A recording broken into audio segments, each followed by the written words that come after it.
Finally আমরা হচ্ছে শিলিগুড়িতে নেমে গেছি। আর শিলিগুড়িতে নেমেই আমাদের সঙ্গে একটা বিপদ ঘটে গেছে। বিপদটা হলো আমার এই যে ট্রলিটা ভেঙে গেছে। তো ওটা টানতে টানতে চলে আসলাম স্টেশনের নিচে। ওখানে এসে ট্রলিটা আমি যদিও সারিয়ে নিয়েছিলাম। তারপর আমরা আমাদের যে ডেস্টিনেশনে যাওয়ার জন্য গাড়িতে উঠে পড়লাম। আর গাড়িতে উঠে দেখো সবাই একটু ক্লান্ত হয়ে গেছিলাম, যেহেতু সবার খুব খিদে পেয়েছিল ব্রেকফাস্ট করতে। তো ব্রেকফাস্টে আমি এখানে নিয়েছিলাম মশলা ধোসা।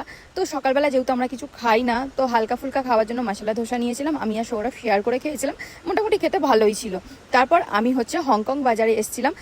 হংকং বাজারের নাম প্রচুর শুনেছি, খুব নাকি ভালো ভালো জিনিস পাওয়া যায়। কিন্তু আমার কপালটা খারাপ ছিল, কারণ ওই দিনটা বন্ধ ছিল। কিছু কিছু দোকান খোলা ছিল, তার মধ্যে থেকে আমি কিছু সানগ্লাস, পার্স এগুলো ট্রাই করছিলাম, কিন্তু আমার খুব একটা পছন্দ হয়নি বলে কিছু নেয়নি। মন টন খারাপ করে গাড়িতে গিয়ে বসে ঘুমিয়ে পড়েছিলাম বরের কাঁধে মাথা দিয়ে, কখন জানি না। তো তারপর দেখতে দেখতে পাহাড়ের মুখ দেখতে পেলাম, মানে আমরা চলে এসেছি আমাদের ডেস্টিনেশন দার্জিলিং এ ঢোকার আগেই কিন্তু একটা মিউজিয়ামে সাইট সিন করার জন্য নেমেছিলাম। তো সেখান থেকে বেরোতে বেরোতে ইয়াছলা বাসগুলো দেখতে পেলাম। দেখা হচ্ছে নেক্সট মিনি ব্লগে, টাটা।